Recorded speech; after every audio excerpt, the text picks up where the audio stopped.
texto evangélico do Novo Testamento, na própria caminhada da igreja, é uma tradição de enfrentar as tradições, de enfrentar aquilo que é ruim, de rever o mundo por um outro olhar.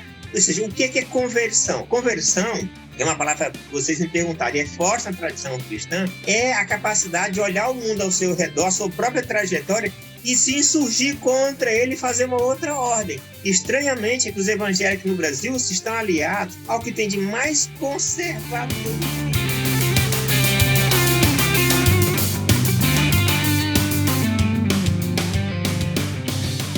Fala comigo, tudo bem? Eu sou o Felipe Gibran e esse é o RPcast, o podcast do Reino em Pessoa. Agradecer a você por estar aqui conosco nessa jornada, tá ouvindo sempre os nossos episódios, publicando, compartilhando, comentando, criticando, enfim, tá sempre conosco aí com o ouvidinho no fone de ouvido, no trabalho, indo trabalhar, no metrô, no busão, no carro, seja lá onde você está escutando o nosso podcast. Sempre muito bom ter você aqui conosco. Obrigado mesmo de coração por levar a gente, a nossa missão, isso que a gente entende que é o Evangelho, que é o Reino de Deus, aí a partir do seu dispositivo móvel com o nosso podcast. Quero te pedir também que você nos ajude, apoie o nosso projeto, seja um mantenedor, uma mantenedora do Reino em Pessoa, através do www.apoia.se/ORP e ajude o nosso podcast seguir vivo. Se você também quiser, você pode fazer alguma contribuição através do Pix do nosso CNPJ 30690-482-1000 contra 10. E você ajuda a gente a seguir com esse trabalho, com a expansão do Reino de Deus. Falando dele, o Reino de Deus é um reino de amigos. Eu nunca tô só, tô sempre bem acompanhado com Pamela Campos e Walter Pinheiro. Agora está em terras paulistas, né, meu camarada? Como é que tá a garoa aí em São Paulo? Então, a garoa tá constante, né? Como sempre, não falha. O preço das coisas aqui é tudo muito caro. A poluição, você não vê nuvem, você não vê nada, você só vê fumaça. Mas a gente tá levando a vida. E outra coisa é que a gente precisa contratar alguém do Espírito Santo, porque aí vai fechar certinho. Isso aqui tá quase um podcast do Sudeste. Eu sou a Pamela Campos, vocês já sabem, diretamente do Rio de Janeiro. Aqui não tem garoa, não tem fumaça, graças a Deus, mas é um calor infernal. A gente vai vencendo pela graça de Deus. Mudanças climáticas, né? A gente tem que ficar ciente disso aí. Aproveita esse episódio, compartilha com a sua galera, manda no grupo do Zap da igreja. E bom estudo aí pra você também. Aproveita esse episódio. Beijos!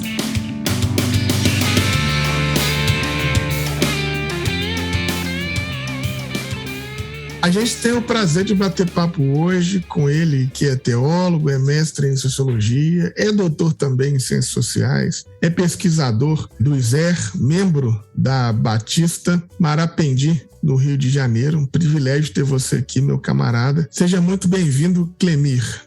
Muito obrigado, Felipe, né, Pamela e também Walter por essa conversa. E espero que de alguma forma isso contribua para a gente mesmo refletir e pensar a vida e a nossa missão no mundo para que torne ele um pouco menos difícil do que a gente vive nesse tempo. Né? Eu falei aqui um monte de coisas sobre você, mas eu queria que você dissesse para nós quem é o Clemir Fernandes, como que você se encara aí? Isso é uma conversa longa, viu, Felipe e Pamela? Mas, assim, dizer um pouco que talvez daquilo que seja mais, não sei, talvez importante. Eu sou casado com a Ilcivan já há quase 22 anos e nós temos uma filha que é a Ana Raquel. E a gente vive aqui no Rio, embora mais da metade da minha vida eu já moro aqui, mas não me sinto de lugar nenhum, assim, né? Embora o meu corpo nasceu no Maranhão, mas minha alma nasceu no Tocantins, onde eu cresci, mas moro no Rio desde os 18 anos, quando vim fazer teologia. Por aqui fiquei, mesmo sem querer, mas me enraizei aqui nessa terra. Estudei desde pequeno em locais que não sei nem se podia chamar de escola. Depois, em algum momento, a partir do 5º ano, eu entrei numa escola um pouco mais estruturada. E terminei fazendo, depois do ensino médio, o antigo 2º grau, fiz a teologia aqui no Rio, no Seminário Batista do Sul do Brasil, local que depois eu passei a dar aulas quando fiz o curso de Ciências Sociais na Universidade Federal Fluminense, fiz a graduação lá, fiz o mestrado na UERJ, também em Sociologia, e também o doutoramento em Ciências Sociais na Universidade do Estado do Rio de Janeiro, estudando religião, sempre um fator de pesquisa, e atuei em muitas frentes de trabalho, trabalhei com juventude quando jovem, com juventude batista aqui do estado do Rio de Janeiro, também na antiga junta de mocidade, que era a JUMOC, da Convenção Batista Brasileira, congressos, eventos, formação de juventude e liderança. Fui ordenado pastor com 22 anos, quando eu terminei a teologia, em 1989. Fui ser parte de uma equipe pastoral aqui no subúrbio do Rio de Janeiro. Lá trabalhei com juventude, com adolescentes, com idosos, pastoreando pessoas, cuidando de gente, atendendo as demandas também dos mais pobres. Depois trabalhei também na antiga JUER, que era uma editora dos batistas. Fui redator por mais de 20 anos da revista de estudos bíblicos para os adultos, que era assim, a revista mais importante, com maior tiragem, chegava a 130 mil de tiragem trimestral, era assim, um fenômeno. E viajei pelo Brasil todo fazendo formação de liderança para estudo bíblico, para escola bíblica dominical. Trabalhei no Colégio Batista também com essa coisa de formação de jovens nessa faixa. E aí o trabalho como professor de teologia é uma das coisas que mais me dão prazer e orgulho, assim, muita alegria. Assim. Formei gerações de jovens, mulheres e homens nessa caminhada de formação teológica. Comprometido com missão integral, uma teologia do Reino de Deus, com os desafios da América Latina e do Brasil, numa leitura da Bíblia contextual e ousadamente transformadora. Então, criei muitas disciplinas no próprio seminário, que depois viraram disciplinas importantes na grade, como própria missão integral, como teologia e direitos humanos, como Reino de Deus e ministério profético. Então, disciplinas como estas, e ajudei fortemente a construir um ambiente que levou à ordenação da primeira pastora batista na Convenção Brasileira. Isso resultou em muitos problemas, muitas perseguições, mas a gente, assim, tem uma alegria de ter participado desse momento com a ordenação da Silvia Nogueira, e depois gerações de outras pastoras que vieram desde então. Dei aula na Baixada Fluminense, viu, Pamela, também, Nova Iguaçu, dei aula em São João de Meriti, também dei aula em Petrópolis, Teresópolis, Belford Roxo, Campo Grande. Então, dei muitas aulas, assim. Saía do trabalho no ISE, pegava o metrô lotado, ia dar aulas, voltava à tarde, casado, com filho, trabalhando na JUEP, dando aula no colégio. Então, assim, né, é uma fase da vida que você faz muita coisa e é preciso fazer mesmo, né? Ao mesmo tempo antenado com o país, com as questões do país, a teologia na América Latina, também membro da Fraternidade Teológica Latino-Americana desde 96, quando o Gondim era presidente lá atrás. Em suma, mas talvez assim, para dizer dessa trajetória como um todo, um comprometimento muito grande com o evangelho a partir da igreja, e por isso muito ativo na vida da igreja também, muito sempre ativo na vida da igreja. Pastoreei depois de uma igreja aqui no Rio Comprido, uma região favelizada, antes de ter o PP, com muito tráfico, com muita violência. Abrigamos pessoas em período de chuvas no próprio templo. E desde agora, mais recentemente, sou membro, como dizia um amigo, membro tecnicamente na Igreja Batista Marapendi, mas assim, nós organizamos uma igreja, que é a Igreja Cristã da Tijuca, no ano fatídico de 2018, quando muita gente foi expulsa das igrejas. A gente organizou uma comunidade aqui na Tijuca e agrega gente da região aqui do Rio, mas de várias pessoas que nos acompanham online desde quando a pandemia veio, a gente começou também cultos à distância. Então, um pouco isso em resumo do que estou me lembrando aqui dessa longa caminhada. Daria uma bíblia, né? A tua trajetória. Mas assim, eu fico tocada por você falar, né, desse caminho todo, porque você é uma pessoa super acadêmica, mas que conseguiu atuar em espaços tão periféricos, né, como a Baixada Fluminense mesmo que você falou. Eu fiquei curiosa um pouquinho para saber como é que foi a sua história de conversão. Você falou que é lá do Maranhão. Como é que se deu esse momento que você se converteu? Foi já na infância? Veio de família evangélica já? Ou teve um encontro, alguma experiência? E como é que você entendeu que o teu chamado era o pastorado mesmo? Assim? Como é que foi essa experiência? Então, me converter, eu aprendi na tradição batista que conversão era um ato. Eu desconfiei disso, hoje eu não acredito. Acredito que conversão é um processo longo e continuado. Estou me convertendo, viu? E eu sei que é uma arrogância talvez dizer que me convertendo, porque não me sinto aquém do Cristo, obviamente, acho que como todos, mas continuo tentando me converter a Ele todo dia e todo o tempo. Mas minha tradição é de formação evangélica protestante. Então, minha mãe já nasceu no lar evangélico, meu bisavô já era protestante, então, assim, tem uma longa trajetória. Mas e sempre vi na igreja, sempre formado e formatado pela igreja, para o bem e para o mal de tudo isso, assim. Então, nunca vivi fora dessa experiência religiosa protestante, mas ressignifico isso de maneira mais forte, acho que com a teologia, e ainda digo mais, ainda mais fortemente com as ciências sociais. Numa autoleitura, que também pode ser arrogante, se eu me acho um pouco cristão, ou se me acho um pouco semelhante, ou se procuro seguir a Jesus, mais do que a teologia, as ciências sociais me ajudaram nesse sentido, né? Mas, assim, então tem essa trajetória de formação evangélica. Então, meus bisavós, avós e minha mãe de tradição presbiteriana. E eu rompo com isso em algum momento, me torno batista para a ira do meu avô. Ficou mais de um mês sem falar comigo, nem me abençoava, porque achava um absurdo uma pessoa se tornar batista. Eu também acho. Se fosse ele, eu achava um absurdo isso hoje, né? Mas achei que tinha um espaço de liberdade, de autonomia, que não encontrava na outra tradição. E então ressignifica a minha caminhada. E aí me formo, estudo a teologia no Seminário Batista, me torno pastor batista, e assim foi um pouco essa minha história. E a minha formação nesse contexto todo é que, morando no Tocantins, onde que era o antigo estado de Goiás, o norte de Goiás, meus pais migraram do Maranhão, eu tinha 2 anos de idade, tinha acabado de completar, eu não tenho nenhuma memória do Maranhão, infelizmente, minha formação toda se dá em Goiás, onde eu descubro o mundo.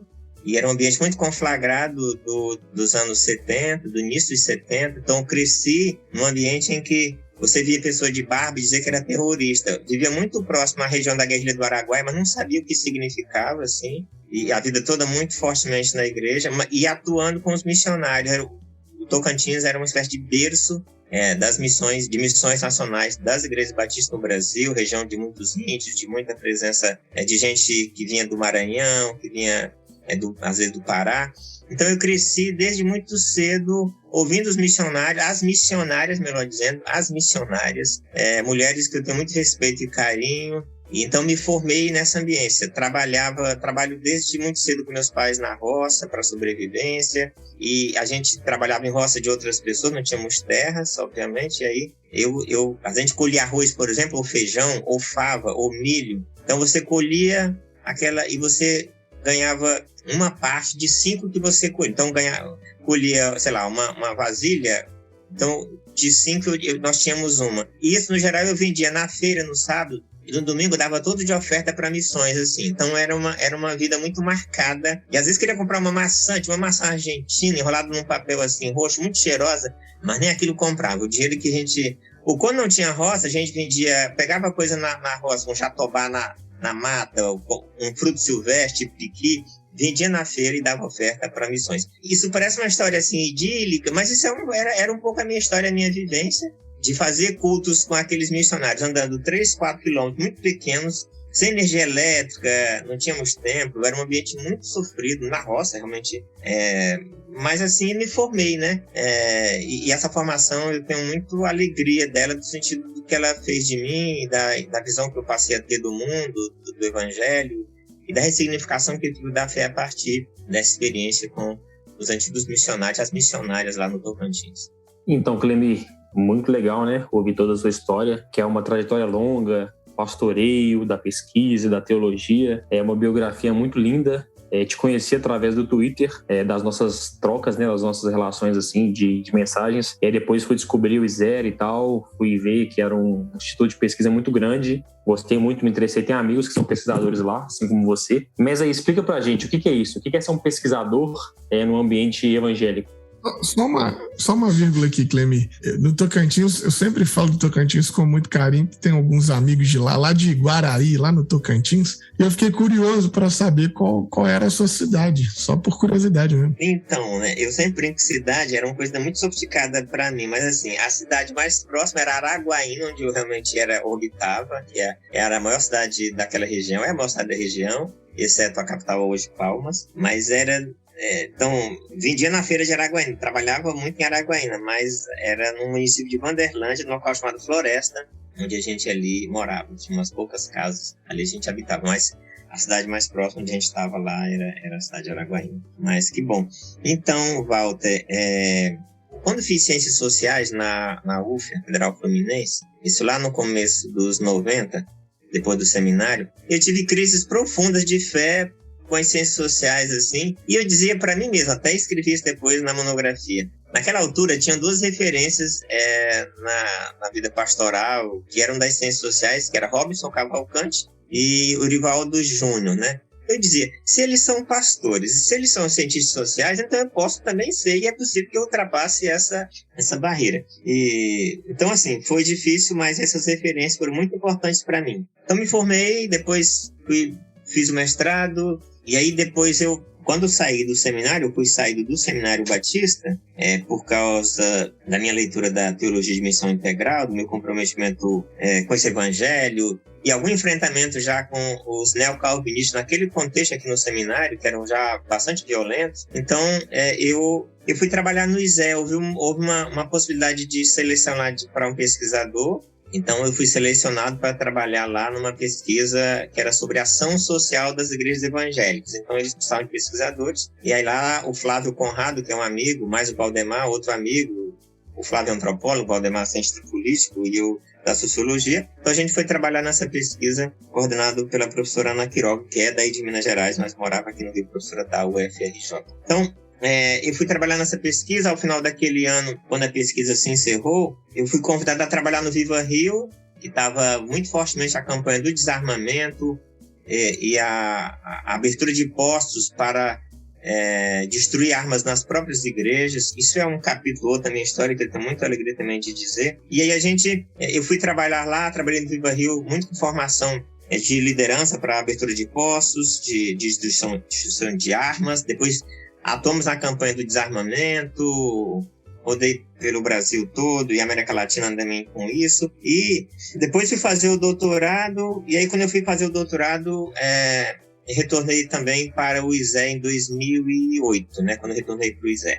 E aí o ISE, assim, realmente, o ISE é uma instituição de pesquisa que fez 50 anos agora em 2020, fundado pelo Rubem Alves. Estou vendo uma foto dele atrás aí do Felipe, né? O Rubem Alves, que eu conheci na casa dele lá no começo dos 90, ainda em Campinas, quando me recebeu lá num carnaval, e rimos muito com outros amigos, assim. Falamos de muita coisa, isso é outra história também. E depois passamos a trocar cartas, mas aí o Rubem Alves que fundou o ISE, e o ISE que se tornou essa instituição de pesquisa e de intervenção a partir de direitos humanos e com um olhar especial sobre religião, e um olhar pioneiro sobre religião. Então lá fui trabalhar num ambiente assim, multidisciplinar e multirreligioso. As pessoas na instituição não são religiosas, umas sim, outras não.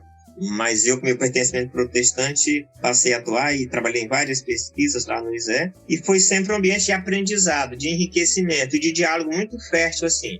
A partir, antes do ISE, até no próprio Viva Rio, né? Passei a conviver com o mundo mais do que o mundo ecumênico, eu já conheci o mundo interreligioso. Então, gente de religião africana, gente de tradição judaica, muçulmana, budista, hinduísta, candomblé e umbanda e outras muitas mais. Então, a minha experiência no ISE com essas, e depois no ISE se fortalece com o movimento interreligioso do Rio de Janeiro. Então, isso ampliou muito as minhas possibilidades de diálogo, de enriquecimento. E quanto mais eu ouvia e conhecia das outras religiões, quanto mais eu compreendia melhor também meu próprio pertencimento. Então, no ISE fiz pesquisa na área de religião, na área de segurança pública, em violência contra a mulher, em suma. E esse diálogo respeitoso com outras tradições religiosas ou não religiosas foi, de fato, assim, um alargador de visão de fronteiras para mim. Eu devo muito a isso e tenho muita alegria disso, né?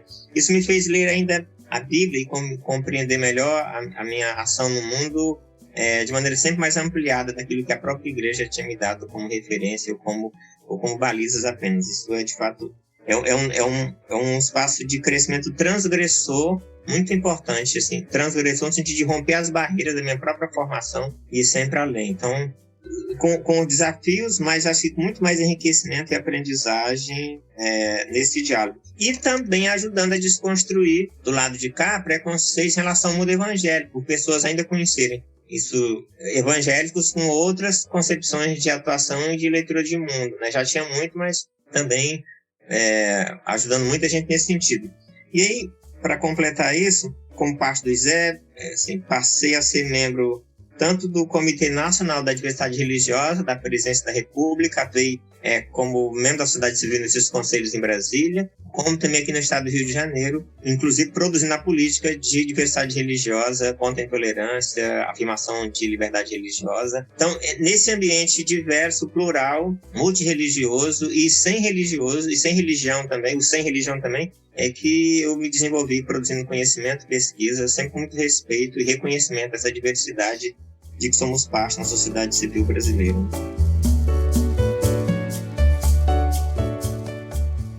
Para você que curte esse nosso trabalho, está sempre acompanhando o que a gente faz aqui no Reino em Pessoa, que gosta desse conteúdo que Walter, Pamela e eu estamos sempre fazendo, quero te pedir, seja generoso conosco. Apoie o nosso projeto, seja um mantenedor, seja uma mantenedora. Você pode fazer isso de maneira eventual através do nosso Pix, que é 30 690 482 0001 10. Agora, se você quer colaborar de maneira continuada e aí às vezes você esquece de fazer e tal, vai lá no www.apoia.se/ORP e se cadastra que você consegue ajudar a gente de maneira continuada sem precisar de ter aquele corre de ficar lembrando todo mês, aquela coisa toda. É muito importante ter vocês aqui nos apoiando, muito importante ter vocês aqui colaborando conosco, porque é a forma de manter esse projeto vivo. Então a gente conta com você e a gente espera que de repente você possa ser um colaborador, possa ser um mantenedor, uma mantenedora desse nosso projeto.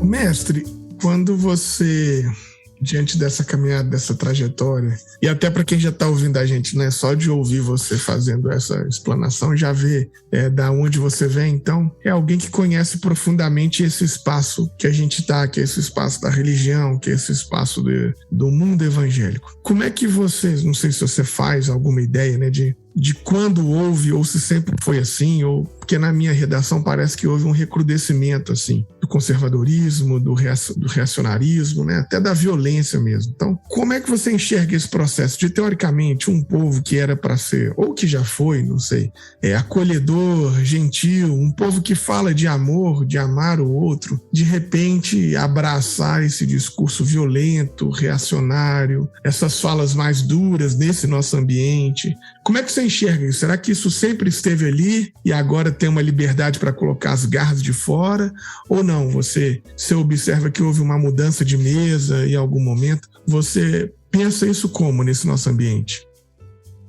Não, Felipe, acho que é uma questão densa, né, e que exige muito, assim, cuidado para avaliar, né, é uma questão muito pertinente e séria que você traz, assim. A nossa formação como sociedade brasileira, para pegar uma coisa um pouco mais ampla, ela é conservadora na sua formação, porque nossa tradição é católica. Sim, a gente é católico de formação e essa formação é um pouco mais tradicional e conservadora. A gente sempre foi um povo marcado por preconceitos, por racismos, embora isso de maneira muito escamoteada às vezes e outras vezes muito explícita, como a gente sabe bem. Agora, o mundo evangélico, usando essa categoria, sempre foi minoria obviamente, desde as suas origens. Então, evangélicos no Brasil, por exemplo, ajudam a construir a diversidade religiosa num país que era majoritariamente evangélico. Então, desde aqui, ainda o período da colonização, mas especialmente a partir da chegada da família real, você tem já a chegada, né, de protestantes ingleses, anglicanos, essa coisa, e depois chegam os metodistas, que depois a missão se encerra, depois eles se retornam, e depois com Carlin, né? Então, assim, congregacional, né? Os batistas também, que em 1860 com Bowen, os presbiterianos, em suma. Então, a gente tem uma presença muito diminuta e muito pequena desses evangélicos. E como você está num país que era de maioria católica e ainda de religião oficial, você tinha muito cuidado com essa presença. Para dar um salto nisso, a gente manteve essa presença muito diminuta, muito singela, ainda por boa parte do século XX, sim. A presença evangélica no Brasil nunca foi de um contingente que haveria possibilidade de uma manifestação mais ousada ou assim, mais ativa na vida pública. Não, pelo contrário, a luta por sobrevivência, as perseguições que enfrentaram, por exemplo, fazia uma resistência muito pela sobrevivência e a manutenção da própria religião. Mas, assim, ao longo do século XX, na primeira metade, esse crescimento foi pequeno, mas ele foi continuado. Com a chegada dos pentecostais, a gente sabe, ele cresceu muito mais. Mas, de fato, o período da ditadura civil-militar, assim, você tem um crescimento evangélico nesse contexto. O período da ditadura civil-militar é um período de crescimento evangélico, de crescimento numérico evangélico. E você tem aí a presença de, por exemplo, para pegar assim como um exemplo ideal, a vinda de Billy Graham ao Maracanã em 60, depois em 74, arregimentando muitos evangélicos para esses eventos, e sem nenhuma crítica à ditadura que estava posta, faz com que os evangélicos cresçam como, com muitas aspas aí, como seres apolíticos, o que não é verdade. Eles estão bastante comprometidos com as agendas talvez mais perversas, mas não se manifestavam como tal, porque queriam liberdade para crescer e fazer crescer a sua própria maneira de ser e de estar na sociedade, suas igrejas. Enquanto a Igreja Católica passou aos poucos, ela que deu apoio também ao golpe, mas depois ela vai se distanciando, você tem os evangélicos se aproximando da própria ditadura, enquanto os católicos foram se distanciando.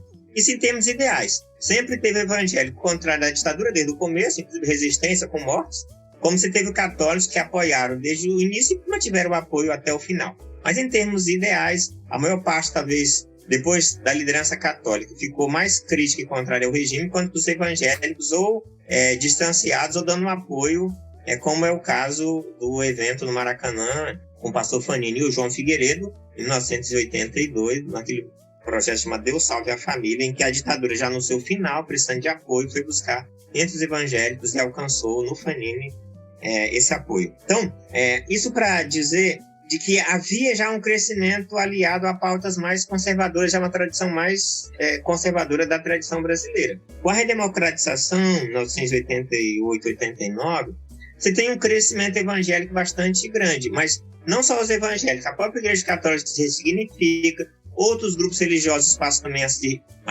manifestar de maneira mais presente, porque agora havia possibilidade de maneira muito mais ostensiva na sociedade brasileira, e ela cresce na sua própria diversidade. Os evangélicos, que nunca tinham participado do poder como participaram até então, e talvez com essa digressão, viu, Felipe, dá uma resposta no seguinte sentido. Enquanto não tínhamos poder político e éramos minoritários, havia uma luta por manutenção apenas das igrejas e do seu espaço de comunicação público, da sua própria experiência de fé, mas não tratando de temas que tivessem a ver com política, por exemplo, estrito senso. Sempre tivemos presença de parlamentares evangélicos, senador, como Aurélio Viana, deputados, de tradição evangélica até mais progressista. A gente estava no PSB, etc. Mas não com essa presença que vamos ter a partir de 1986. E as eleições de 86 foram importantes porque criou-se um certo medo no mundo evangélico. O mundo evangélico brasileiro é marcado pelo medo da perseguição, porque a tradição cristã protestante, em particular, já é marcado pelo medo da perseguição.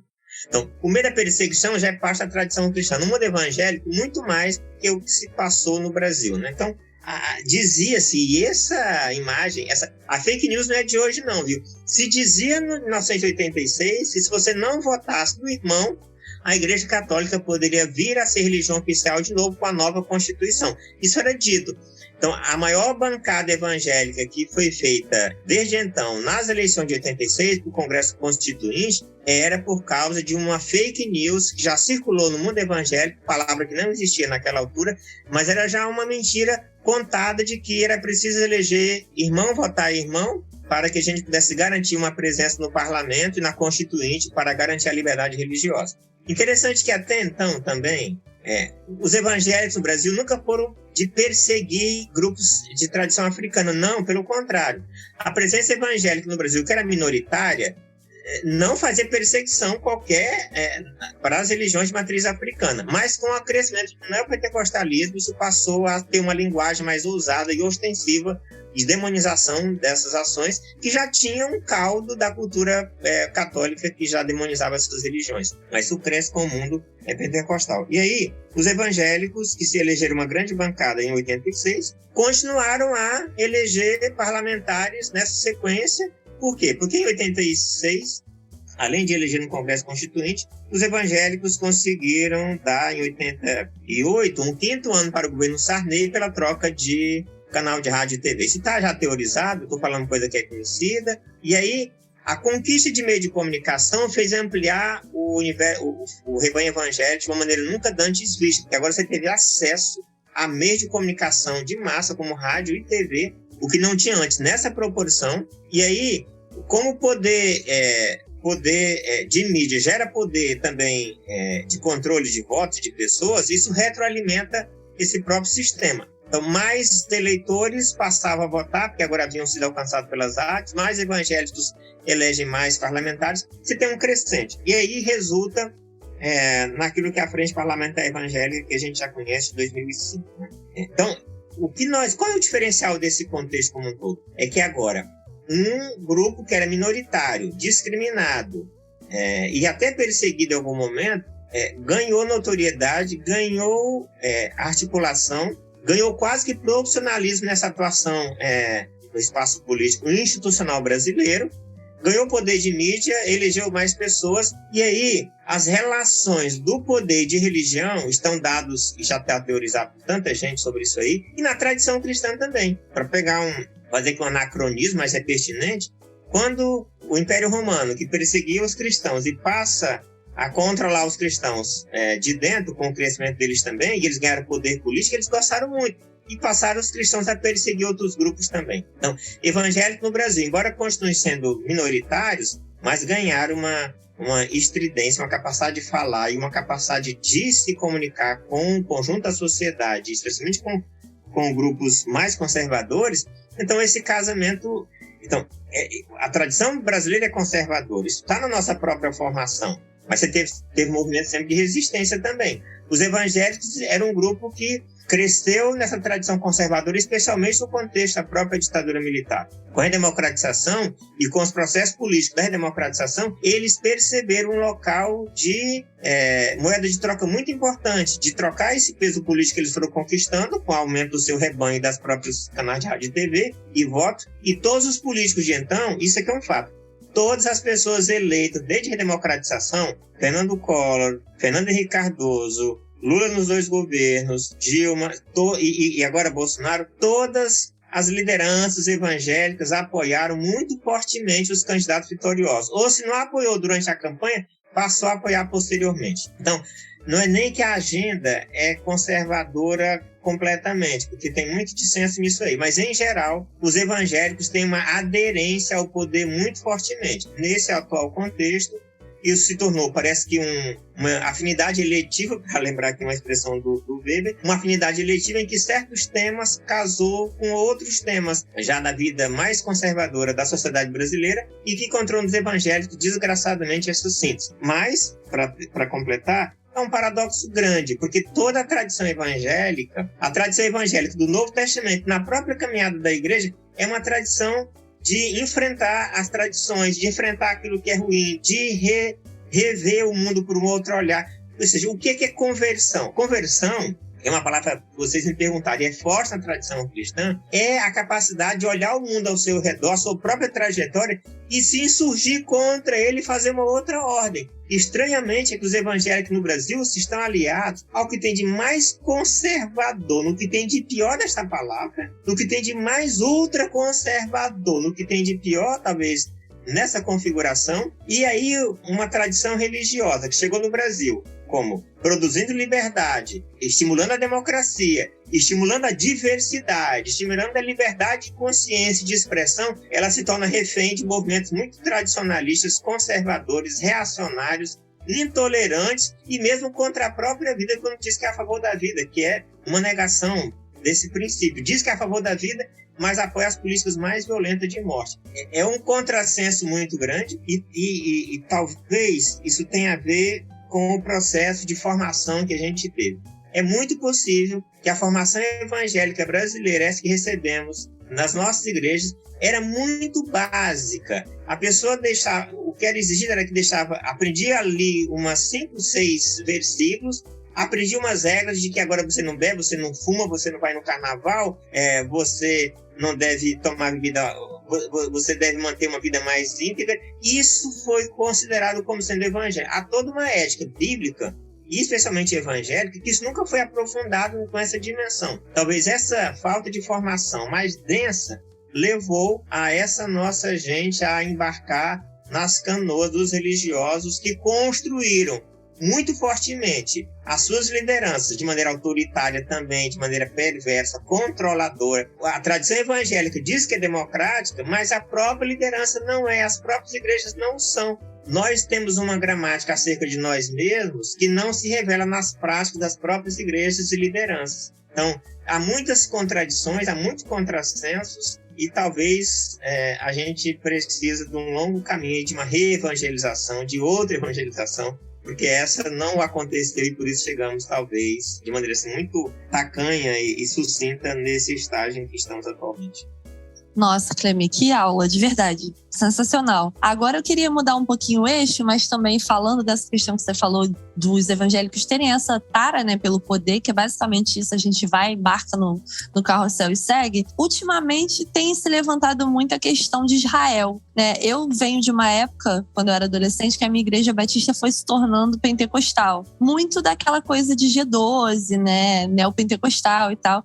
E aí eu lembro de ter vivido essa época de ter shofar na igreja, da galera começar a usar referências de palavra hebraica para tudo e fazer festa da colheita e ter essas referências israelitas dentro do cotidiano da igreja. E ultimamente, né, a gente tem visto essa galera mais conservadora, fundamentalista, abraçando mesmo essa coisa da Israel geográfica também, não só do povo santo lá, e pedindo inclusive a mudança da embaixada para Jerusalém. Além disso, aqui no Rio de Janeiro você já deve conhecer os narcotraficantes, né, a galera aqui narcoevangélica, que está fazendo o complexo de Israel, e que tem aí essa figura mítica de Israel também como um ponto de referência espiritual. O que você acha disso? Como é que a gente explica essa situação que dá para chamar de sionismo evangélico? Você acha que é possível? Então, acho que uma questão, além de pertinente, bastante atual e complexa, né, Pamela, da gente ver, né, e avaliar com esses cuidados. Então, começando pela questão do poder, né, realmente, talvez como evangélicos tem muita desejo de poder espiritual, tenham confundido poder espiritual com poder local e temporal, assim, como são ávidos por poder, né? Assim, em suma, os evangélicos, as evangélicas, as lideranças, ao verem uma autoridade, eles deveriam sempre cobrar dela, como os profetas faziam. Mas não, eles se lambuzam com as iguarias, assim, né? É impressionante, né? Ao invés deles se enfrentarem, eles se confraternizam, né? Não que vá ser mal educado, mas a postura poderia ser muito diferenciada. E esse desejo de poder,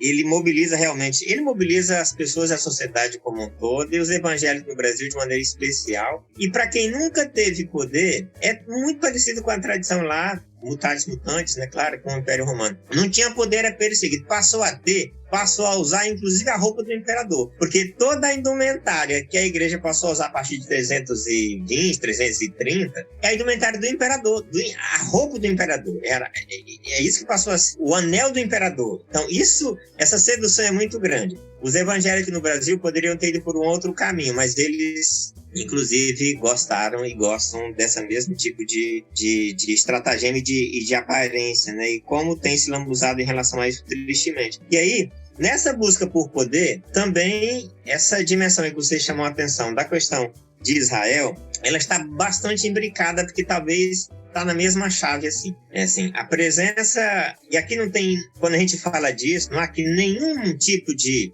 antissemitismo, nem nada. Antes, pelo contrário. Profundo respeito e direitos que nós reconhecemos para todos os povos, assim. Para os povos judaicos, para os povos palestinos, para os povos árabes, para os povos da terra. Porque a terra é para todo mundo e assim deveria ser. Mas, assim, o que a gente foi percebendo é que os evangélicos por uma leitura também que vem do norte do nosso continente. Essa leitura e essa compreensão dos evangélicos no Brasil não é nem nascida aqui mesmo. Ela vem das influências dos Estados Unidos, especialmente dos Estados Unidos, assim. Então, a presença que a gente sabe do lobby, né, fortemente de judeus e dos capitalistas judeus, assim, em Estados Unidos, isso não é pequeno. Nós estamos falando aqui de uma questão de poder econômico e de poder político, inclusive. Isso está dado no contexto estadunidense. As igrejas lá e os pastores que estão muito envolvidos com essas mesmas relações de poder econômico, de poder midiático,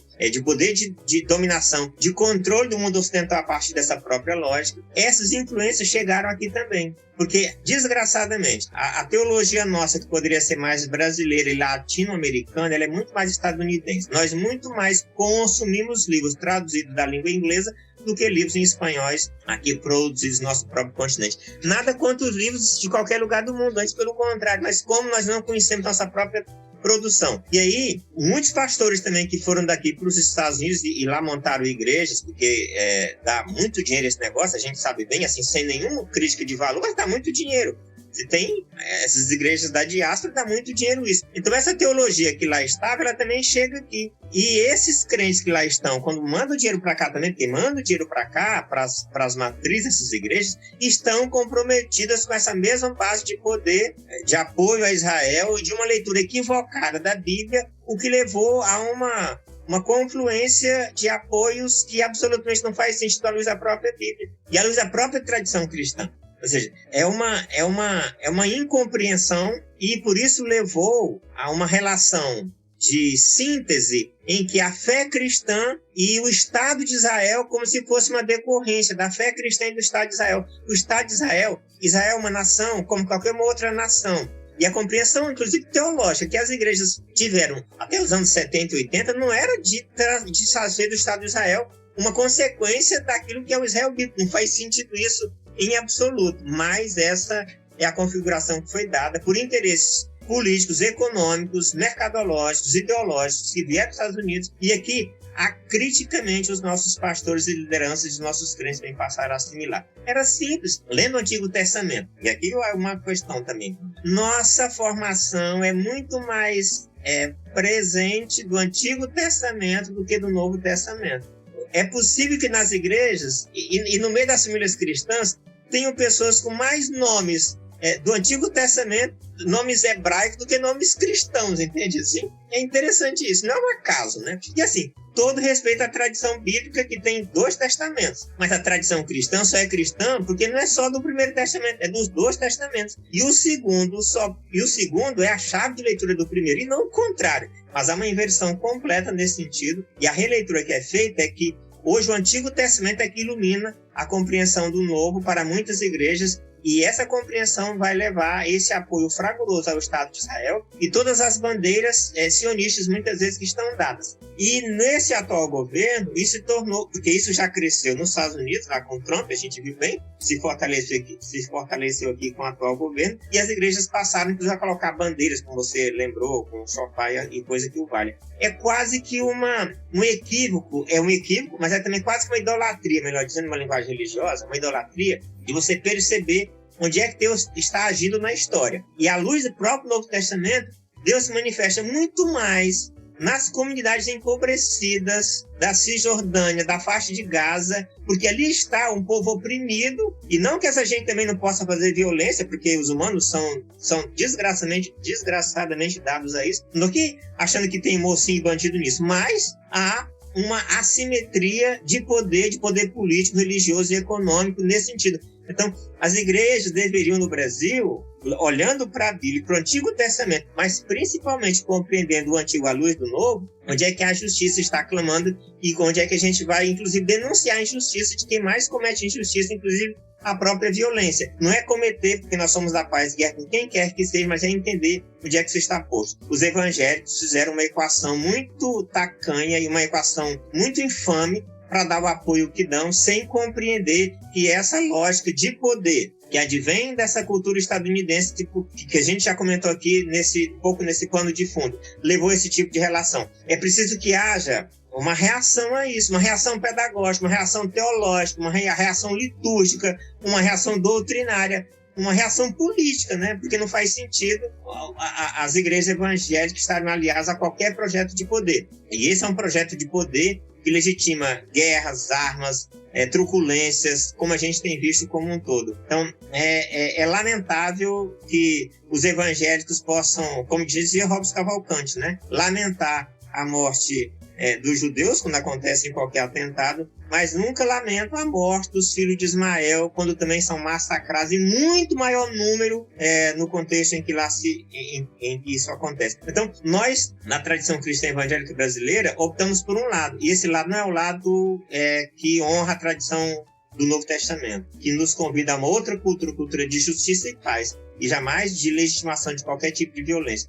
Mas isso está dentro de uma lógica de poder da pergunta anterior que você fez. E nessa mesma lógica de poder, passa por essa questão aí, talvez, isso estamos falando aqui coisas diferentes no mesmo bloco, mas para dizer, a questão dos narcotraficantes, ou seja, a sociedade brasileira passou por um movimento de transformação religiosa. Nos anos 70, ainda fortemente uma sociedade católica, os traficantes, naquele contexto, muito aliados a uma tradição cultural religiosa brasileira que era católica. Nos anos 80, isso a Cristina Vital, né, minha colega aqui no ISE, professora da UF, no seu livro Oração de Traficante, trata disso. Nos anos 80, ou seja, e até ainda nos 90, com esse fortalecimento das religiões africanas, você tem muitas dessas expressões. Nós não estamos fazendo aqui uma confluência, mas assim, como a cultura religiosa, que também está num ambiente dominado pelo tráfico, ela se manifesta também a partir daquilo que é majoritário ali. Então, o que era católico passou um pouco a ser das religiões africanas,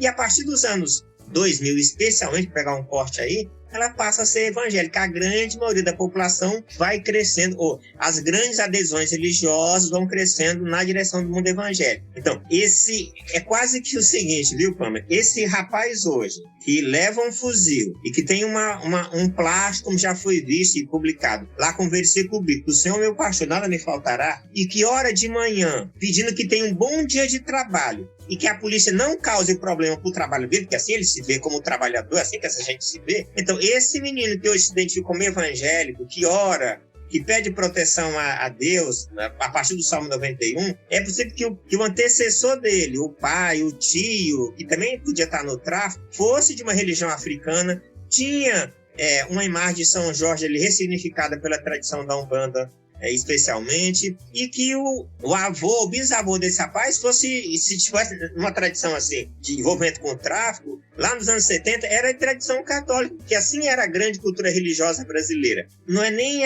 chegar no arrasoado de que a pessoa virou evangélica, você vai tendo uma mudança dentro de um contexto de mudança religiosa que a própria sociedade vai vivendo. E as mães desses meninos, para usar essa gramática que é muito usada na favela, as mães desses meninos são evangélicas, oram por eles. Eles se identificam como tal também. Não que sejam essencialmente, mas estão associados a uma gramática evangélica. Por isso perseguem as religiões africanas, destroem os espaços de significação religiosa e ressignificam dentro de uma perspectiva evangélica também. Então, é esse caldo mais profundo da cultura brasileira que a gente às vezes precisa compreender para saber como é que isso vai dar. Esses traficantes de hoje poderão, o que vão ser no futuro, não sei o que o Brasil vai ser, para saber o que eles vão se transformar também. Mas hoje, como bem a Cristina Vital mostrou na sua pesquisa a partir de Acari, especialmente aqui do Rio de Janeiro, passa por essa identificação. E vejam, um outro, para falar isso, estamos falando de poder, porque tráfico também é poder. Assim, não quem está ali é o cara do poder, quem está ali é o cara da ponta. O poder está em outro lugar. O poder está em quem faz uma viagem internacional, está em outro lugar. Mas para completar essa grande coisa de poder, por exemplo, hoje, no Rio de Janeiro, a milícia está, os evangélicos, boa parte de evangélicos hoje, boa parte das pessoas são milicianos, são também de igrejas evangélicas, ou que está associada a igrejas evangélicas. Então está falando do mesmo poder. Poder armado, poder político, poder econômico, poder de presença e de impor medo.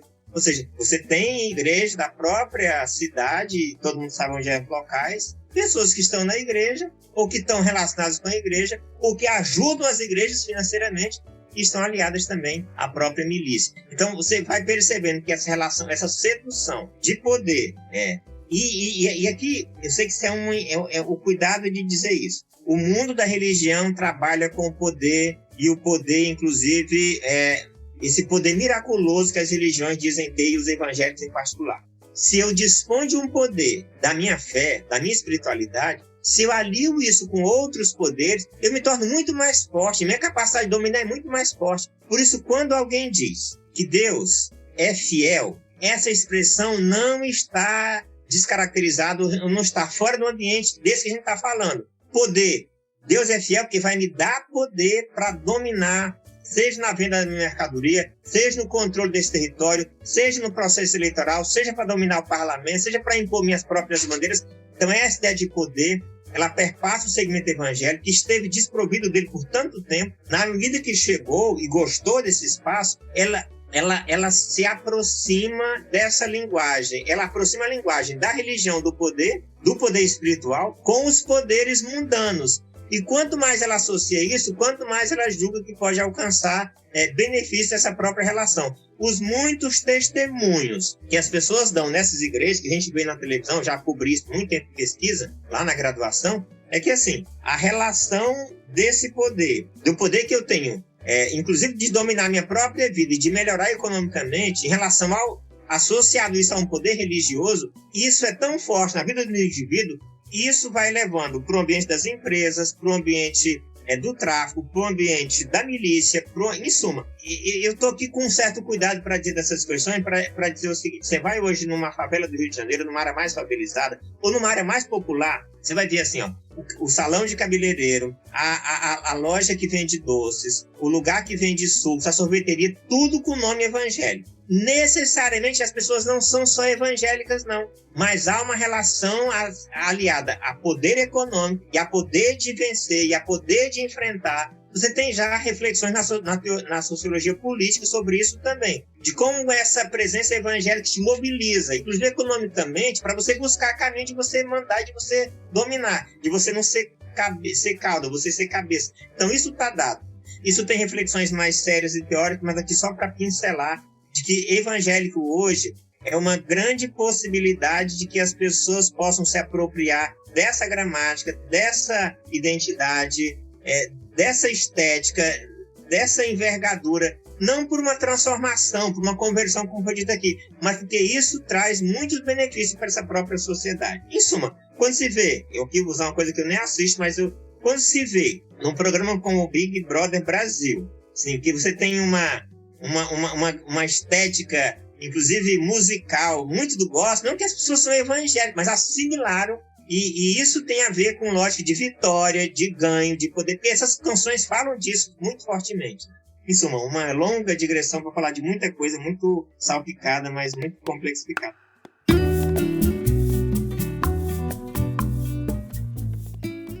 Esse podcast é um oferecimento da Faculdade Unida de Vitória, um centro universitário que conta com diversos cursos, desde a área da gestão ambiental, da administração, até a área da teologia e das ciências da religião, que também tem o seu mestrado profissional em ciências da religião e o seu doutorado. Esse podcast também conta com o apoio da Academia Cristã, uma editora de teologia que se preocupa em fornecer o melhor da teologia acadêmica para o Brasil. Então eles traduzem obras como do Walter Brueggemann, do Moltmann, do Raymond Brown. Então você precisa conhecer essa editora e esses títulos maravilhosos.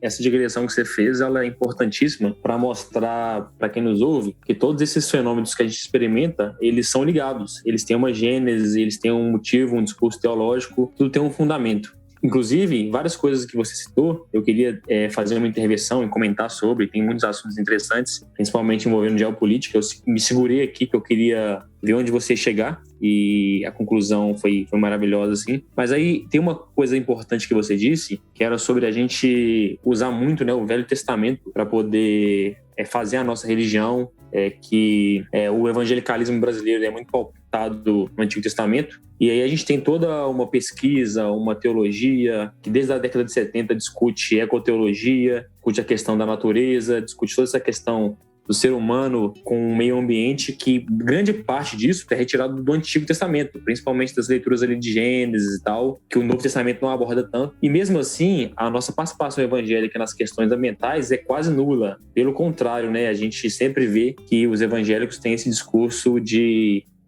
dominar a natureza, eles levam toda a questão de natureza sempre para uma questão apocalíptica, não uma teologia da criação. Então, comenta para nós um pouquinho como que os evangélicos podem atuar de maneira mais efetiva na questão da preservação do meio ambiente. Muito bom, viu, Walter? Muito boa a sua questão e o panorama que você traz, assim. O Antigo Testamento é a história de um povo oprimido que luta fortemente por justiça. E ao chegar nesse espaço, ele nega aquilo que foi o projeto de Deus, que era para fazer justiça aos povos da terra. Eles passam a dominar as outras nações, como a gente sabe muito bem, né?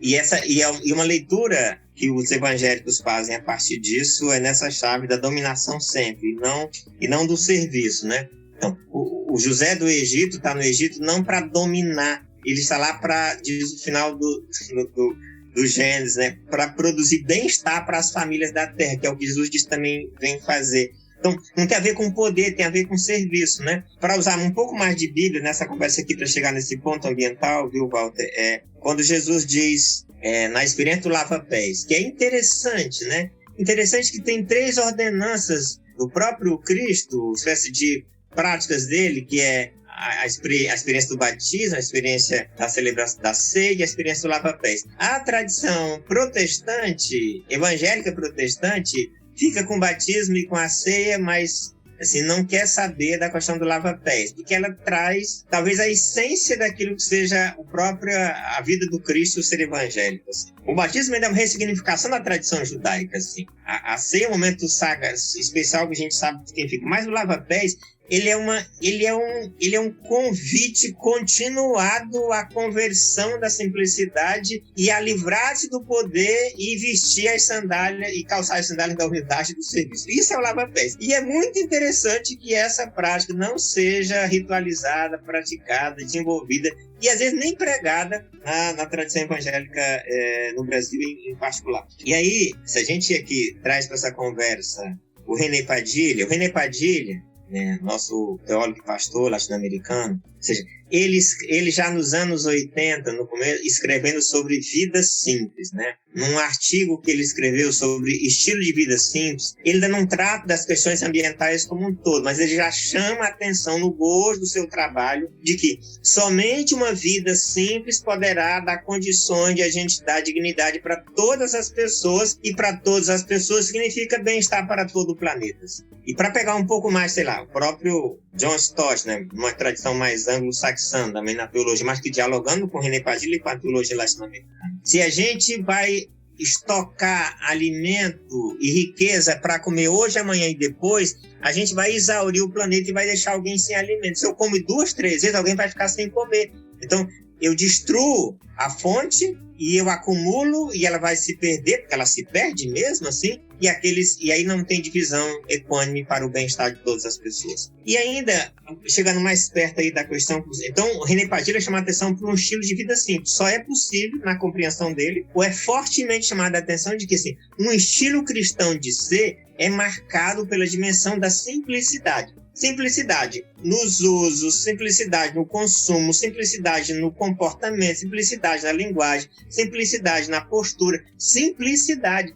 E aí René Padilha escreve isso com aquele jeito dele, quase que chatamente, eu digo chatamente como um elogio, densamente bíblico, porque ele coloca tanta referência que às vezes até se cansa. Densamente bíblico e neotestamentário para mostrar de que ser cristão é dessa vida assim, desse Cristo que me chama. Quando eu quero me julgar o mais importante, quem é o mais importante do reino dos céus, ele me lava meus próprios pés e manda eu fazer isso com as outras pessoas também. E amarra uma toalha na cintura e passa a servir as outras pessoas. Então, este é um exemplo elevado daquilo que é o modelo da fé cristã. E o próprio Cristo, na sua própria trajetória, o seu jeito de ser a partir da Galileia, é um jeito de ser que contraria uma teologia equivocada, construída inclusive a partir, às vezes, do século XVII, né? Uma releitura até neocalvinista dessa coisa de poder absolutista. A releitura que é feita é uma releitura perversa e perniciosa. O que nós temos em Jesus é um chamamento para a simplicidade, e as igrejas neotestamentárias são igrejas marcadas por essa profunda simplicidade, por essa provisão de uns ajudarem aos outros. Então, quando René Padilha, dando um salto, nos chama para a simplicidade, e, por exemplo, na abertura, para fazer essa digressão, na abertura do Congresso Lausanne de 74, a fala na abertura da fala, melhor dizendo, do Samuel Escobar, um outro teólogo nosso, essa tradição, quando Samuel Escobar disse, olha, hoje nós temos no mundo 100 pessoas, só que dessas 100 pessoas, a maioria está passando fome neste momento, e a grande maioria está empanturrada, e essa gente mora nos Estados Unidos e na Europa. Então, quando o Samuel Escobar chamou a atenção para essa dimensão da desigualdade a partir do alimento, e colocando os membros do Congresso, que era de grande parte do mundo norte-atlântico, mais enriquecido, das igrejas mais ricas, aquilo causou um mal-estar e um choque muito grande com essa sua própria palavra. E quando René Padilha vai chamar de vida simples, é que há um jeito de conversão. A conversão a Cristo tem um jeito de ser, e ela passa, inclusive, pelo jeito do Zaqueu. Há um jeito de conversão, há um jeito de vida simples. E essa vida simples, inclusive, mobiliza a distribuição de recursos para o bem comum e não da própria acumulação. E nesse sentido, Walter, e Pamela e Felipe, é um chamamento à conversão do cuidado com a própria criação de Deus que está no jardim. Está lá no Éden. Não é que a gente recortou, porque é verdade que as pessoas usam o cano como ao seu bel prazer. Cada um faz seu próprio cano. Quando pega o Antigo Testamento, pega o texto que diz que quer dominar, mas não pega o texto que diz que é para preservar e para proteger, para tirar o sustento e para proteger, como está em Gênesis 2,15. Então, há um certo interesse de recortar a Bíblia a partir dos seus próprios gostos, mas o que a Bíblia diz como um todo é que você tem uma responsabilidade com o jardim, essa criação de Deus, com esse jardim, como sempre gosta de falar pastor Ariovaldo Ramos, o cuidado com esse jardim, que é o cuidado da casa comum, como diz Papa Francisco, para o bem de todos e de todos nós.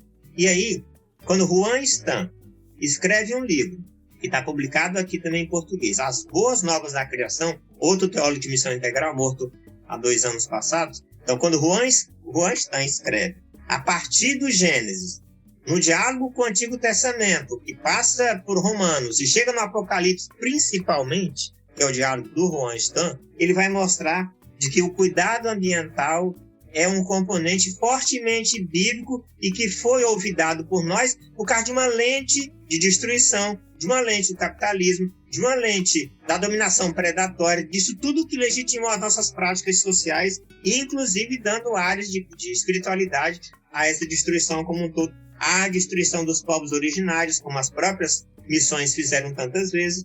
Então, há hoje um resgate nesse caminhar. Você tem movimentos, graças a Deus, no Brasil, em América Latina, mesmo pequenos, mas no mundo evangélico, né, que vem trazendo uma discussão em relação a esse tema, por exemplo. No ISE, para pegar uma referência muito da instituição onde atuo, a gente, desde 92 e antes de 92, na Conferência de Meio Ambiente aqui no Rio de Janeiro, da ONU, o ISE tem articulado lideranças religiosas evangélicas, obviamente, inclusive nessa temática. E atualmente, o programa que a gente tem chamado Pé no Clima, isso é levado em consideração. O pastor Ariovaldo, por exemplo, foi à Noruega, numa indicação nossa, né? Um evento lá em Oslo, para tratar dessa temática de um evento muito importante que ele participou. E passou a ser uma figura, uma referência a esse tema no Brasil, inclusive, né? O trabalho hoje que é feito, não só pelo ISE, também por muitos outros movimentos que você tem no Brasil, não precisa nem citar alguns nomes, o próprio movimento Renovar o Nosso Mundo, que é um consórcio de várias organizações evangélicas que estão... Mas antes disso, você já teve também igrejas cidadãs, já 15 anos passados. Então, você já tem o movimento da própria Rocha lá atrás. Você tem tentativa de formação, mas isso muito incipiente e pequeno em relação ao conglomerado da presença evangélica no Brasil. Mas só para dizer, Walter, dessa esperança que nos mobiliza e que nos anima, mas reconhecendo que há muito que se arrepender na destruição ambiental. E só para ilustrar aqui uma coisa muito singela, mas eu digo o seguinte: as nossas igrejas, que deveriam, que por exemplo, às vezes tem templos grandes, as que têm templos grandes, como não utilizam já uma energia solar para os seus próprios templos? Como não captam água das chuvas para usar para o próprio templo da igreja, em vez de, às vezes, utilizar uma água que vem de um rio? Água que pode, em suma. Um exemplo mais básico ainda. Eu sempre digo o seguinte: quando o mundo já estava fazendo uma crítica, inclusive ao plástico, a gente substituiu os cálices da ceia, que eram de vidro, e que a gente lavava e fervia, sem problemas, e passou a usar cálice de plástico descartável, o que é uma incoerência, o que é um pecado também. Porque tem muito mais água para lavar os cálices de vidro, e ele polui muito menos e consome muito menos do que você usar, por exemplo, cálice de plástico nas celebrações de grandes igrejas, como você tem no Brasil como um todo. Então, o mercado impôs à igreja uma lógica que ela própria deveria reagir, porque só quem usa cálice são as igrejas evangélicas. É um mau testemunho nesse sentido. Eu estou aqui ilustrando e talvez insistindo nesse ponto para dizer onde a gente pode corrigir, porque isso pode ser pedagógico, no comportamento, não só dos crentes individualmente, mas como os empresários evangélicos podem ser confrontados com a teologia, que eles podem e devem ouvir no culto de suas igrejas a não poluírem, a produzirem mais preservação ambiental. Claro que a gente está falando desse ponto, sem falar de muitos outros que ainda vêm, talvez até antes, né?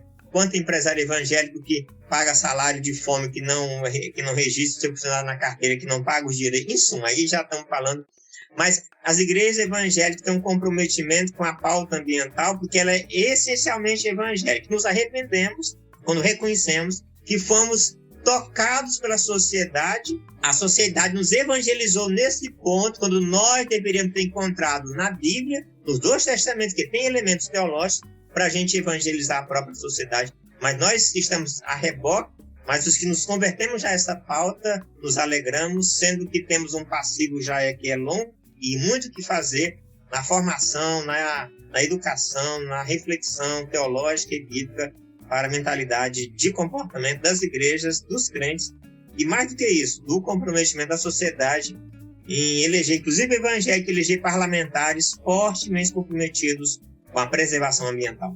Toda a situação que vemos em Petrópolis não é uma questão só da chuva. Chuva acontece em muitos locais, mas as próprias políticas públicas não dão conta de fazer o que devia ser feito. Em Petrópolis precisava de fazer escoamento de água, túneis de água que o dinheiro estava orçado, a obra não foi feita. Então, como evangélicos podem atuar, inclusive mais do que atendendo hoje as populações que estão sofrendo, estamos atendendo no socorro, como se antecipar para que haja atuações de política pública transformadora que possa precaver situações como essa, porque há tecnologia hoje, em função das mudanças climáticas, para precaver situações como essa, para que elas não se repitam. O que acontece é, como não há uma mudança estratégica, as populações que hoje ainda sobreviveram a Petrópolis vão para uma outra área empobrecida, a próxima chuva virá daqui a 10 anos, que geralmente é um contexto de 10 em 10 anos, e essa gente voltará tristemente a morrer outra vez mais. Mas há caminhos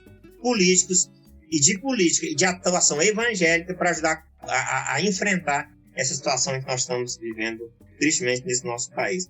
Mas o compromisso com a preservação ambiental é um compromisso de conversão evangélica para esse tema também.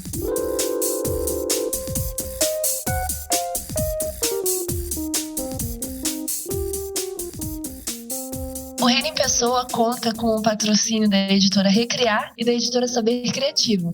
A editora Recriar tem um vasto conteúdo antifundamentalista e ajuda muito a gente na nossa pesquisa dos podcasts. Já a editora Saber Criativo tem os melhores conteúdos de teologia latino-americana. Dá um confere no site.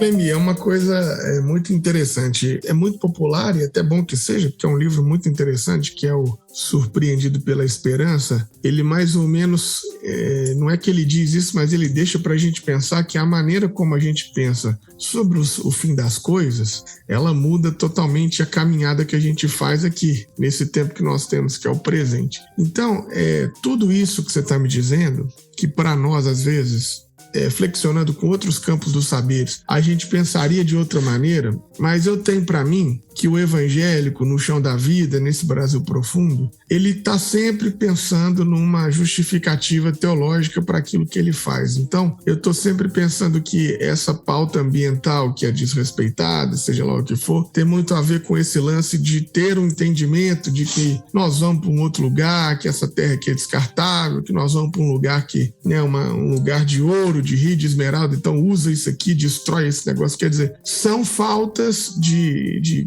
entendimento, como você disse aqui para nós durante todo o tempo, essa falta de conhecimento mesmo, ou talvez por parte de alguns, né, da cúpula, até mesmo uma desonestidade. Mas seja um ou seja outro, que igual quando você estava dizendo sobre essa teologia que vem enlatada do norte, a gente sempre cita aqui o livro lá do seu colega, que é Os Demônios Descem do Norte, né, que é um livro maravilhoso. Mas seja por um ou seja por outro, de uma sorte a gente tem, assim, o ambiente conservador e fundamentalista, em que pese os evangelhos não serem um grupo monolítico, é um coeficiente muito grande do que se diz evangélico. Então nós estamos caminhando aqui para encerrar o nosso papo, mas diante disso que eu estava te dizendo, que essa justificativa teológica, esse grande número de evangélicos conservadores, fundamentalistas e tudo mais, você acha que é possível ter um diálogo? Você acha que é possível fazer um caminho de nós irmos até eles, deles irmos até nós? Aliás, você acha que é possível encerrar esse papo de nós e eles? Como é que você pensa isso?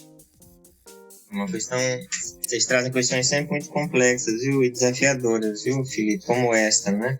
Nós e eles é uma maneira só de comunicação que a gente inventou, mas isso é muito mais complexo, porque às vezes alguns dos eles estão conosco em outras pautas, e os que estão conosco nem sempre estão conosco em todas elas. Então o mundo é um pouco mais matizado nesse sentido, né? Eu acho que, para começar por essa parte final, viu, Felipe? Há muita gente que a gente podia colocar aqui, como eles, que é possível dialogar e conversar. Há muita gente. Há muita gente sensível às possibilidades de você dialogar. Há um certo... Eu acho que há um certo segmento mais duro e mais empedernido, que eu acho que é menor do que a média das igrejas evangélicas. Assim. As pessoas estão um pouco... As pessoas são mais afeitas a ouvir do que a não ouvir. Eu acho que na média da tradição evangélica é mais a capacidade de conversar e de dialogar e de falar. E eu acredito que essa esperança nos motiva. Se a gente julgar de que não tem jeito, de que já está dominado, e eu sei que a gente não acredita nisso aqui, por isso que tem tanta gente fazendo tanta coisa interessante, como vocês próprios, o Reino em Pessoa, a gente pode dizer outras coisas de outras maneiras e, com muito respeito e cuidado, tocar mentes e corações nessa caminhada que a gente vai fazendo, portanto. Por isso que eu acho que há jeito, viu, Felipe? Não é impossível, não. Se a roda sempre gira e esse atual contexto brasileiro de que a gente está falando, para voltar um pouco da conversa anterior, do começo, esse contexto mais conservador, ele não está dissociado do contexto global também, não.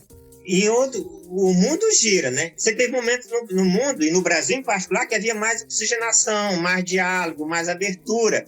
E agora o contexto é esse, mas no mundo todo. Mas isso pode mudar. Isso pode mudar também mais rápido que a gente possa imaginar. Uma coisa boa dos cientistas sociais é que eles são péssimos em previsão. Eu acho isso ótimo, entende? Assim, sempre erram nas previsões. Pode mudar mais rápido que a gente possa imaginar. E aqui, usando da nossa fé, a ruá divina continua a se movimentar, entende?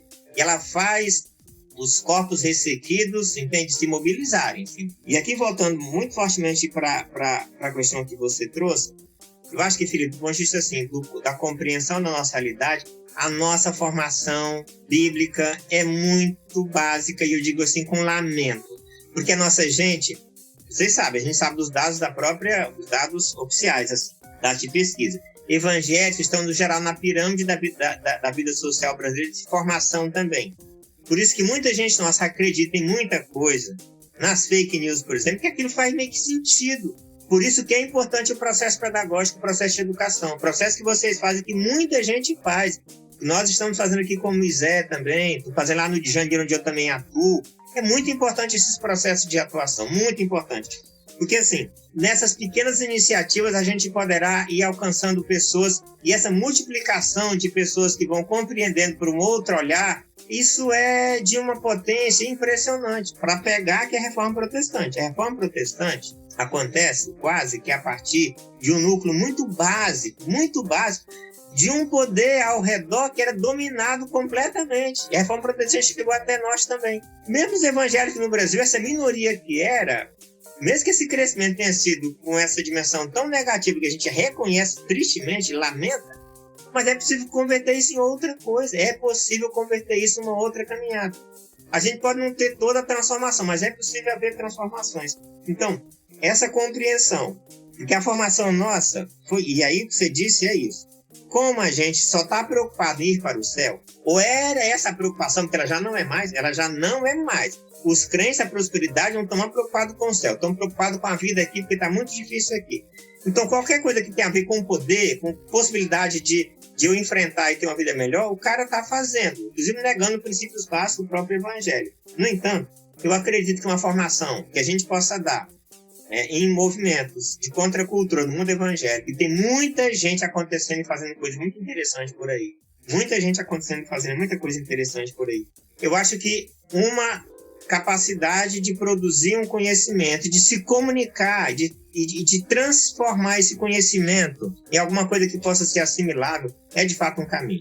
E aqui até um desafio para vocês desse coletivo tão interessante que é o Reino em Pessoa. Se tem memes do mal, mentirosos, da fake news, como usar, porque tudo nosso, eu escrevo um artigo, escrevo um texto, falo meia hora aqui para explicar uma coisa que a pessoa diz numa frase, recebo no WhatsApp um meme lá e aquilo mexe com a pessoa. Então, como é que a gente é desafiado a buscar uma outra comunicação para aquela tia do WhatsApp, para aquela irmã, para aquele irmão que não ouve essa conversa nossa aqui, porque ela é muito complicada e complexa, mas pode ouvir a partir de uma gramática, de uma lógica, de uma linha muito mais simples, entende? Para que ela possa entender. Então, acho que nós precisamos de formação bíblico-teológica para a nossa gente. Nós carecemos fortemente disso. Um fato é de que muitos jovens, por exemplo, que estavam saindo do mundo pentecostal e neopentecostal, arrasado lá com muito que tinha lá, caíram na esparrela de um fundamentalismo protestante, que a gente sabe bem o nome aí, cheio de verdades e de certezas, que é uma desgraça também. Mas como a gente pode alcançar outras pessoas? É possível que a gente possa. Não acredito que o fim está dado, não é o fim da história. O que está aí, eu acho que não se mantém por muito tempo, porque assim, a sociedade brasileira também vai se alfabetizando.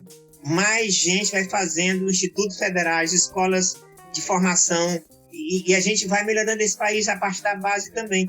E se a gente contribui com igrejas, com teologias, com produção de conteúdo muito mais oxigenado, saudável, que faça conexão com a vida como um todo, a gente pode não ter uma maioria, porque a gente nem está aqui buscando isso, a gente só quer, de fato, dizer de uma outra forma e dizer para vocês, assim como em algum momento, por menor que tenha sido a teologia de missão integral, ela foi um respiradouro, ela foi uma esperança, ela mobilizou muitos jovens e pastoras e pastores, como também a teologia da libertação, como também as teologias hoje de liberdade, de ambientais, etc, etc. Então, há espaço. Se a gente se calar, alguém vai dominar. E não que a gente queira dominar, vai ganhar esse espaço também. Então, acho que se a gente vai salvando muita gente nessa caminhada, no sentido que a gente vai compreendendo melhor esse cenário, produzindo conhecimento, ajudando pessoas a compreenderem mais e melhor, eu acho que há caminhos. Perceba o seguinte, quando uma pessoa bem formada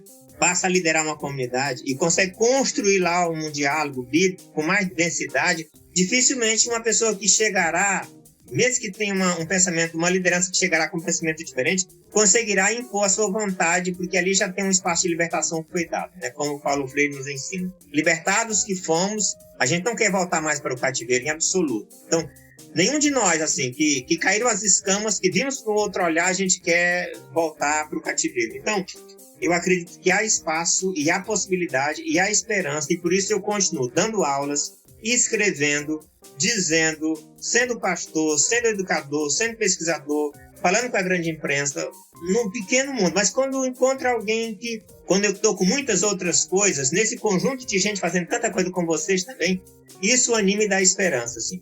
Eu acho que fomos convidados e convidadas, chamados e chamados para seguir esse caminho do Cristo, esse caminho da simplicidade. Insisto muito nisso. Esse caminho de ir para Galileia, esse caminho de não ir para Águas de Lindóia, mas ir para as favelas, entende? Assim, isso é um processo de conversão, de como a gente alcança as pessoas a partir daqui, porque o evangelho passa por aqui. E quanto mais ele se torna arrogante, dominador, quanto menos ele é evangelho. E quanto mais ele se aproxima dessa simplicidade, há um chamamento para conversão. E a gente tem isso, nossos teólogos e teólogas aqui latino-americanas, assim. Então, há um caminho de conversão. E é nessa tensão, nesse medo, nessa insegurança, mas nessa profunda esperança, nessa fé, nesse Jesus do Nazaré, às vezes desanimado, como ele está lá no Getsemane, desesperado, como está na cruz, se sentindo completamente só, e às vezes a gente se sente assim quando vê o que está no Brasil ao nosso redor, mas a gente sabe em quem a gente tem acreditado. E a fé cristã chegou aqui, não pela cristandade do poder, como a gente tem visto ao longo do tempo, é na resistência dos pais e mães do deserto de hoje. Isso não é uma pregação, isso é uma afirmação da trajetória da fé. O Deus que nós servimos está nessa periferia. Estava lá nos periféricos dos dias primeiros, entende assim? Dos dias do Novo Testamento, e está com a gente hoje aqui também. E quando a gente diz isso, não é um ânimo barato, é um ânimo dessa rua, que a partir dessa periferia, desse empobrecimento, desse esvaziamento, dessa quenose, é que a gente vai fazendo esse trabalho. A gente não quer dominar, a gente quer servir. Eu acho que essa compreensão, se a gente consegue formar outras lideranças, pastores e pastoras com esse caminhar, a gente vai nos salvando do poder e vamos nos constituindo como parte dessa célula contracultural mais profundamente comprometida com esse Cristo. Assim. Por aí que a gente vai caminhando e se ajudando mutuamente. Leni, se você fizer o apelo, eu aceito. Aceito, porque é muito bom te ouvir, cara. Você tá doido. Que Deus aí te conceda muitos anos ainda para você seguir sendo essa fonte de iluminação pra gente. Que coisa boa, que potência, como diria o Spinoza, né? Que potência é ouvir você, como isso alegra a gente. Muito bom mesmo. Quero te agradecer demais por esse papo com a gente aqui, porque é revigorante. É revigorante. Obrigado aí, meu camarada. Obrigado. Só tem beleza porque tem interlocução, né? Porque vocês me provocam e eu sou provocado e a gente se provoca mutuamente e segue junto de mãos dadas. Tamo junto.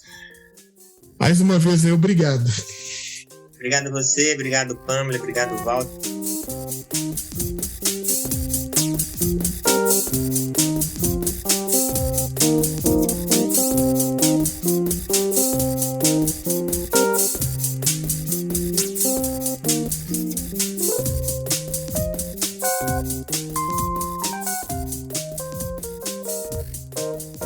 Esse podcast foi editado por Felipe Bulbarelli.